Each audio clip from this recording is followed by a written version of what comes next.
Welcome to this explainer. Okay, let's jump right into it. Because if you're building a channel right now, you might think your visual style is just about, looking good, picking a pretty font, wearing a nice shirt, or maybe just having a tidy background. But actually, scratch that. That is a massive misconception. Your visual style is not just aesthetics. It's a highly calculated strategy designed to drive your metrics, conquer the algorithm, and seriously engineer your YouTube growth. Seriously, have you ever wondered why some channels absolutely explode almost overnight while others stay completely stagnant for years? Well, it usually comes down to one absolutely critical failure point, and that's a disjointed visual language. When new creators fail to gain traction, it's so often because their thumbnails, their studio lighting, and their on-camera energy are all telling completely different, confusing stories. So today, we're going to fix that. We'll show you exactly how a cohesive visual language is the ultimate solution to breaking out of that stagnant growth. Here is our roadmap for the explainer today. We'll cover 1. The YouTube growth funnel, 2. Mastering your visual language, 3. Designing your environment, 4. Perfecting on-camera presence, and finally, 5. The consistency strategy.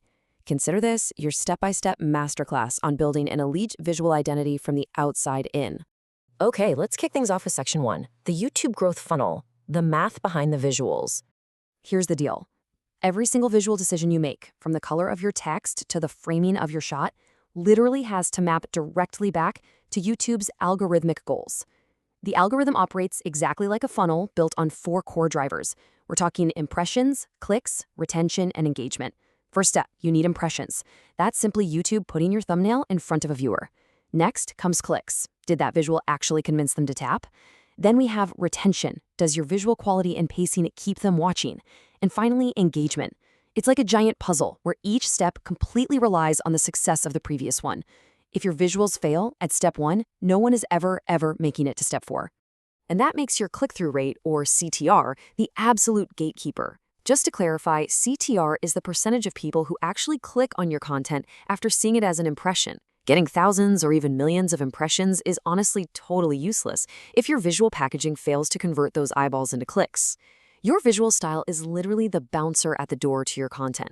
Moving right along to section 2, mastering your visual language, packaging for clicks. Now that we get the algorithmic theory and why the click is a real game changer, let's shift over to the actual visual packaging that drives those clicks and builds your brand identity. Notice the stark contrast between these two established styles. On one side, we have this dark, intense, really sci-fi aesthetic from the gaming brand Killscreen. And on the other, a bright, fashion-forward lifestyle look from Vogue.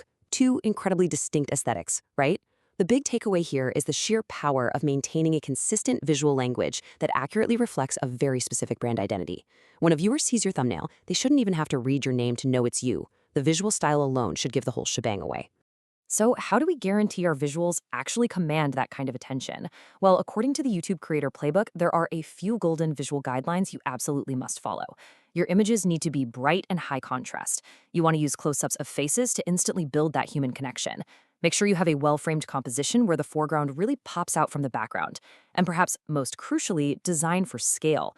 Your custom thumbnails must be completely legible at multiple sizes, so they pop just as much on a massive smart TV as they do on a tiny smartphone screen. All right, let's get into section 3, designing your environment, lighting, and gear. We're transitioning now from the digital packaging of your thumbnails to the physical space you actually shoot in. The lighting and the equipment that physically construct your visual world. Your studio environment heavily dictates your channel's visual style. And lighting? Well, lighting is the absolute biggest factor here. The trick is using what's called RGB color splashing. This allows you to instantly alter the mood and background of your set without buying expensive new furniture or repainting your walls.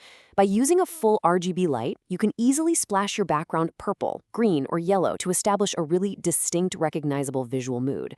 Imagine a tech review channel bathed in cool blue, or maybe a cozy lifestyle vlog wrapped in this warm amber. That right there is strategic visual branding. And if you're sitting there thinking a high-end, colorful visual style requires some massive Hollywood budget, think again. For literally just $99, you can completely transform your set. That is wildly affordable. Specifically, the powerful Amarin Ace 25C color light gives you a crazy amount of professional output and full RGB control for under $100. So yeah, a stunning visual environment is totally within your reach. Okay, on to section 4, perfecting on-camera presence, embodying your style. Your lighting and your set can look absolutely incredible. But the human element and your physical behavior contribute massively to your visual retention. How you physically move and emote on screen is just as important as how you light your space. I absolutely love this profound piece of advice from our sources. Watch back your video with the sound off. It sounds almost too simple, right? But doing this forces you to objectively evaluate if you are actually visually entertaining. Are you using your facial expressions, your posture, and your presence effectively without relying on your audio to do all the heavy lifting? Think about it. When the sound is gone, your visual communication literally becomes the entire show. When you actually do that mute test, you want to watch out for two major extremes. Are you sitting there with a stiff, rigid, monotone expression that's just going to put viewers right to sleep? Or, on the flip side, are your hand movements so crazy and chaotic that they completely distract from your message? You want to really analyze your own body language to find a confident, balanced on-camera presence. You've got to be dynamic enough to hold their visual attention, but grounded enough to look authoritative. And finally, Section 5, the consistency strategy, maintaining the visual standard. This is where we connect your beautifully curated visual style to your actual operational habits, because a great visual identity only works if you maintain the standard over time. That's how you ensure your audiences develop a strong sense of expectation and absolute loyalty to your brand.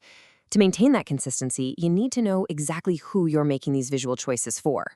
Creator Jade Beeson uses this brilliant concept of creating an audience profile and actually giving them a name. Let's call them Sam.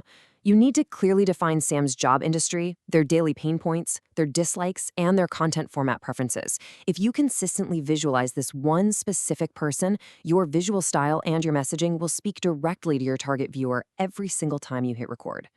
To sustain that visual output without totally burning out, you should implement what's called the min-max method. Because let's face it, life inevitably gets in the way. So you establish a minimum schedule, like say 1 long form and 3 shorts per week, and a maximum schedule, like 2 long form and 6 shorts. Having this operational flexibility ensures that even on your toughest, most chaotic weeks, your visual standard and your presence on the platform never completely disappear. You never break that visual promise you've made to your viewers.